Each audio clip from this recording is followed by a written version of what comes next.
আসসালামু আলাইকুম রহমতুল্লাহি ওয়া বারাকাতুহু। আশা করি সবাই সুস্থ আছেন, ভালো আছেন। আজকে কথা বলবো স্যালিসিলিক অ্যাসিড এই উপাদানটা নিয়ে। প্রতিদিনই আমি একটা উপাদান নিয়ে কথা বলতেছি, আপনারা অবশ্যই ভিডিওগুলো দেখবেন, অনেক কিছুই জানতে পারবেন। স্যালিসিলিক অ্যাসিডটা কাদের প্রয়োজন? যাদের তৈলাক্ত ত্বক, তাদের তেল মানে একদম তেলের তৈলাক্ত ত্বকের জন্য বেস্ট একটা কাজ করে। এছাড়াও ব্রণ যাদের আছে, এটা ত্বকের তেল দূর করতে এবং মৃত যে কোষগুলো আছে এটা একদম সরিয়ে দেয়, এবং ত্বকের যে ছিদ্র, যে আপনার পোর্সগুলো, আপনার ছিদ্রটা পরিষ্কার করতে সাহায্য করে।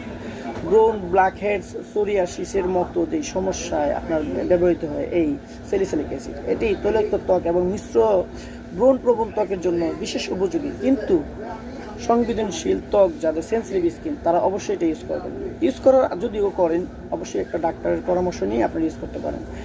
সোরিয়াসিস এবং অন্যান্য হাইপার ক্যারোটিক ত্বকের যেই ব্যাধির চিকিৎসায় ব্যবহৃত হয়, অতিরিক্ত ক্যারোটিন অপসারণে সাহায্য করে, পাশাপাশি মৃত কোষ অপসারণ করে এটা স্যালিসিলিক অ্যাসিডটা। এটা আঁচিল অথবা কলস অপারেশনের জন্য ব্যবহৃত হয় এই স্যালিসিলিক অ্যাসিড। এটি ব্যবহারের পরে অবশ্যই সানস্ক্রিন ব্যবহার করে বের হবেন বাইরে, কারণ আপনার সানস্ক্রিন এটা ইউজ করতেই হবে। এটি ত্বককে রোদে বেশি সংবেদনশীল করে তোলে। ভালো মানের একটা সানস্ক্রিন অবশ্যই এটা এই সময় আপনার স্যালিসিলিক অ্যাসিড জাতীয় যে প্রোডাক্টগুলো ইউজ করবেন, যদি করেন আপনার বাইরে যদি বের হন, আপনার সানস্ক্রিনটা ভালো ব্র্যান্ড দেখে এবং এসপিএফ দেখে অবশ্যই আপনি এটা বের হতে হবে। এছাড়াও আপনার প্রথম দিকে যারা আপনার এই স্যালিসিলিক অ্যাসিডের সিরাম অথবা ক্রিম যারা ইউজ করবেন, তারা অবশ্যই অল্প করে করবেন।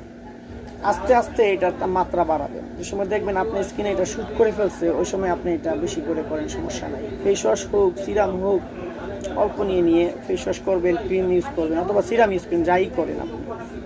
তারপরে আস্তে আস্তে আপনার স্কিনে দেখেন যে না এটা শ্যুট করে ফেলছে, আপনি এটা করেন, অনেক উপকার হবে ইনশাআল্লাহ। আশা করি এই স্যালিসিলিক অ্যাসিড। কালকে আরেকটা উপাদান নিয়ে আমি কথা বলতে চেষ্টা করব, আজকে এই উপাদান নিয়ে কথা বললাম। সবাই সুস্থ থাকবেন, ভালো থাকবেন, এই আশা রইল। আসসালামু আলাইকুম।